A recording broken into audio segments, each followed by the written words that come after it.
బంగారు తెలంగాణ రాష్ట్రం, ఈ రాష్ట్రంలో ఎక్కడ కూడా లేనటువంటి ఇక్కడ మరి గంభీరావుపేట మండల కేంద్రంలో కేజీ టు పీజీ మన ఊరు మనబడి గంభీరావుపేట 240 పైగా పిల్లలుంటే ఉన్నది 5 ఉపాధ్యాయులు.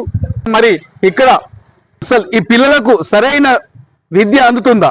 తెలంగాణ రాష్ట్రంలోనే మొట్టమొదటిగా ఏర్పడిన కేజీ టు పీజీ ఆవరణలో మా పిల్లలను చదివించుకోవాలి, భవిష్యత్తు మంచిగా ఉండాలి, విద్య మంచిగా అందుతుందనే ఆలోచనతోని నేను ప్రైవేట్ స్కూల్లో ఉన్న మా పిల్లవాడిని తీసుకొచ్చి ఇక్కడ వేసి, అయితే ఇక్కడికి వచ్చాక ప్రైమరీ స్కూళ్ళల్లో ఇప్పుడు వచ్చేసి ఉదాహరణ ప్రైమరీ స్కూల్ చూసుకుంటే అందులో 245-50 మంది ఉన్నారు, 5 ఉపాధ్యాయులు ఉన్నారు. సరైన బోధన అందుతలేదు. నేను ఇప్పుడు 4-5 మీటింగ్లకు వచ్చిన పేరెంట్స్ మీటింగ్ అమ్మ ఊరి నుంచి చైర్మన్లు ఇచ్చారు, వాళ్ళు సుత నెగ్లెక్ట్ గా ఉన్నారు. ఇప్పుడు మా పిల్లవాడిని మేము ఇందా చేర్పిస్తే ఇప్పుడు 250కి 5 టీచర్లతోని సాధ్యపడతలేదు.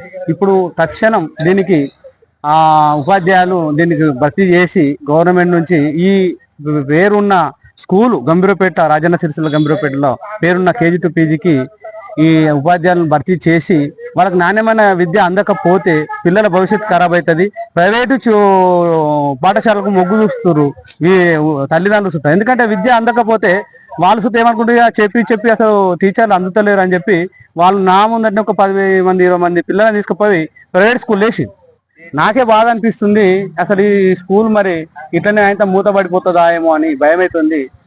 ఇక్కడ ఈ కేజీ టు పీజీ పేద పిల్లల బడుగు బలహీన వర్గాలకు అంటే విద్య కోసం అద్భుతంగా ప్రభుత్వం బడి భవిష్యత్తును నిర్మించింది. మరి అలాంటి బడి భవిష్యత్తులో చూసుకున్నట్టయితే 250 పిల్లలకు 5 టీచర్లు, అలా సెక్షన్లు ఉంటే మన సెక్షన్ కు 30 మందికి ఒక టీచర్ ఉండాలి.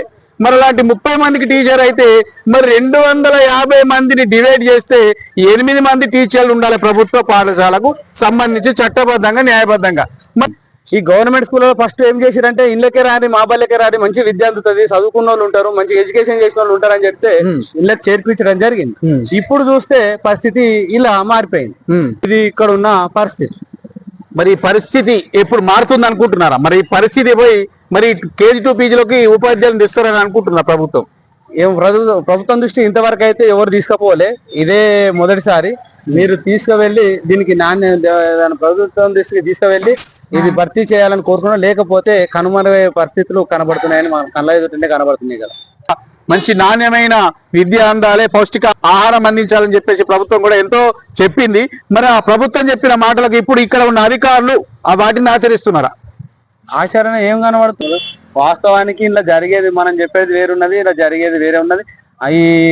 ఇలాంటిది ఒక్కటే కాకుండా మొత్తం మండలాల సుతా ఇట్నే పరిస్థితి కనబడుతుంది. అసలు స్ట్రెంత్ లేనట్టున్నది. సరైన స్ట్రెంత్ నింపాలని ఏదైనా విద్య మొదటి పిల్లల భవిష్యత్తు బాగుండాలంటే విద్య అవసరం ఫస్ట్. మరి చూస్తుండండి, మరి మరింత సమాచారంతో మరి రాజన్న సిరిసిల్ల జిల్లా విద్యాశాఖ అధికారితో కూడా ముఖాముఖి తీసుకొని మరి కేజీ టు పీజీలో ఉన్న అంటే ఈ ఉపాధ్యాయుల భర్తీ కోసం మరి ఉపాధ్యాయుల కొరత కోసం మరి ప్రత్యేకంగా స్పెషల్ గా చూస్తూ